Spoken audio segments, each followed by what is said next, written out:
Sauf le révérend pasteur. Il n'est pas un enfant. En musicologie, il est deux natures de son. Le son naturel et le son artificiel. Oui.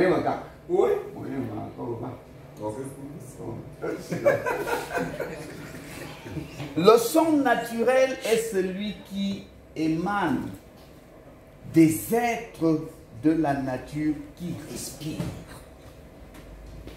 Le son artificiel renvoie à tous ces sons-là qui proviennent d'objets faits de main d'homme, instruments de musique de toute nature.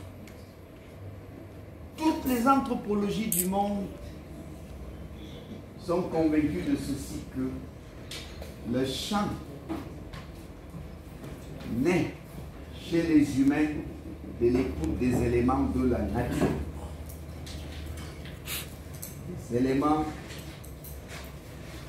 animaux, des éléments végétaux, des éléments minéraux.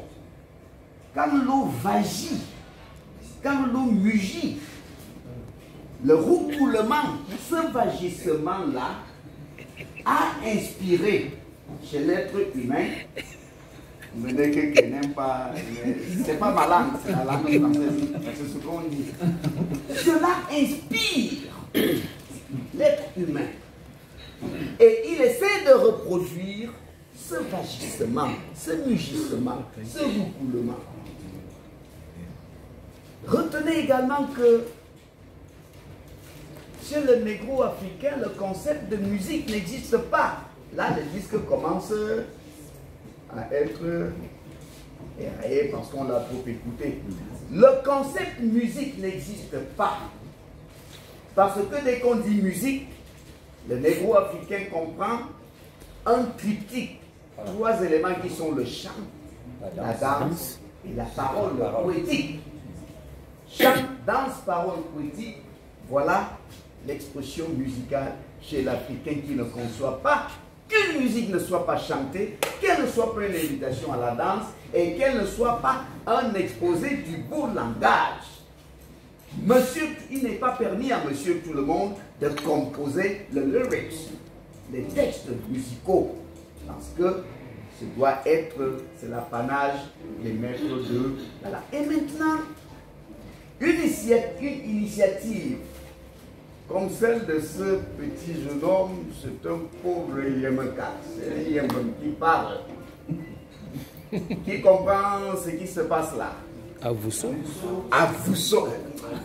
En français. Applaudissez pour vous-même. La Fousseau chez les écans, c'est la parenté à plaisanterie.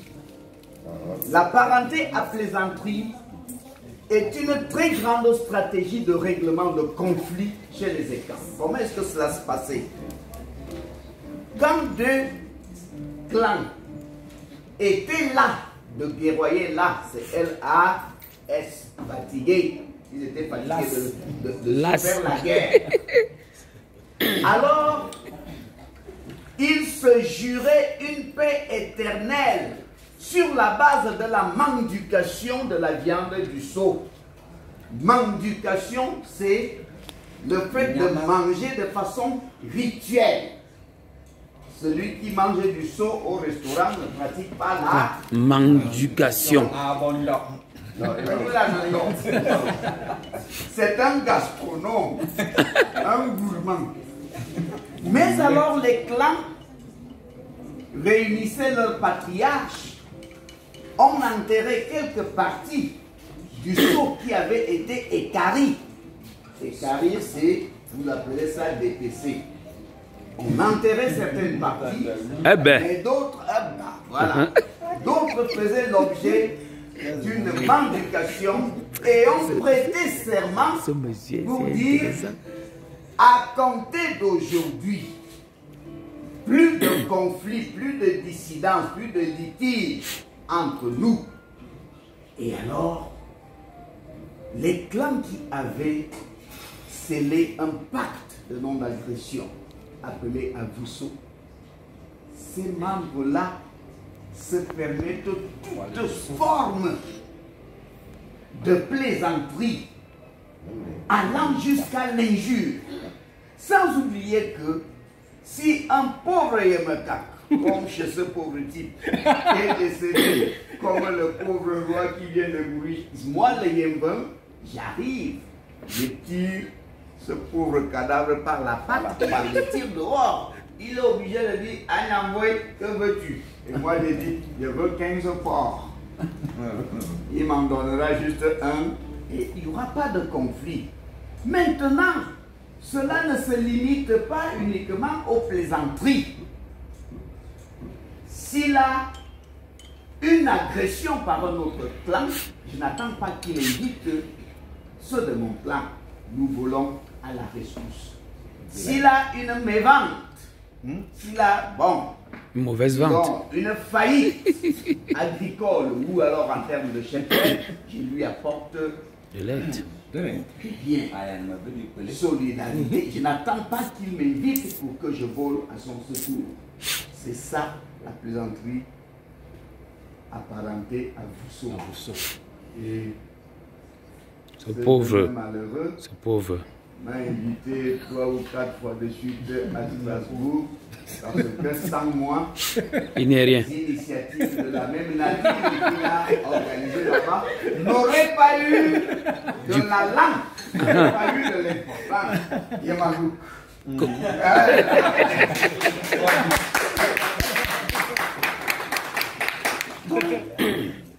Nous bénissons L'initiative. cet enfant parce que, je l'avais dit la dernière fois, il est cet apophthegme qui dit, ce dicton qui dit, l'aigle plane au firmament, mais sa carcasse se retrouve dans nos plaines. Il a fait le tour du monde peut-être 19 fois, pas beaucoup. Moi, je le dépasse parce qu'il a fait le tour du monde 2 fois. Il a fait le tour du monde, mais il n'a jamais oublié le pays. C'est ce que nous attendons de nos enfants que nous avons envoyés dans l'Hexagone. Et il est très souvent revenu. Aujourd'hui, il songe à créer au Cameroun un corps de chant. La culture est dynamique. D'autres musiques, c'est-à-dire chant, danse, parole, poétique, n'avaient pas, au temps de nos ancêtres, fait l'objet d'une écriture. Mais parce qu'aucune culture n'est une structure, c'est-à-dire fixée là, toute culture évolue, alors aujourd'hui, nous comprenons l'urgence de l'écriture et de la lecture musicale. Soyons certes de bons chanteurs, mais nous serons d'autant plus bons chanteurs que nous serions en mesure de lire. Tant que nous ne pourrions pas le faire, nous serons incomplets et nous serions de l'arrière-garde. Moi, je suis de l'arrière-garde. J'apprendrai à lire avec vous. Cet enfant voudrait que je vous donne les critères qui feront l'objet de l'évaluation tout à l'heure. Le premier critère que j'ai dit ici, c'est nom et prénom. C'est un critère, non? Non, il y a même numéro. Technique de chant. Vous serez évalué sur la technique de chant. C'est-à-dire, j'allais dire quelque chose de compliqué, j'allais dire votre vocalité. C'est-à-dire les qualités, vos qualités vocales. Comment est-ce que vous pouvez et vous savez jouer avec votre joie, votre voix? Technique de chant. Interprétation. L'interprétation. Quand vous étudierez le jazz en Ghana, avant de voler de ses propres ailes, on reprend d'abord les anciens, les pionniers.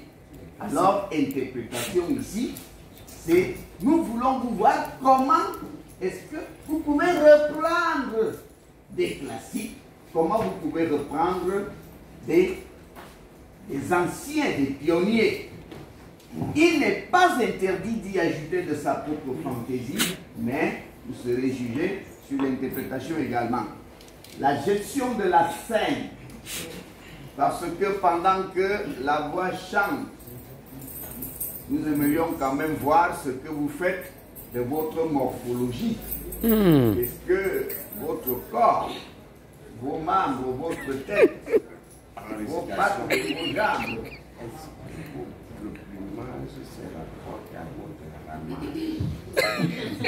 votre plumage se rapporte à votre Ramaille.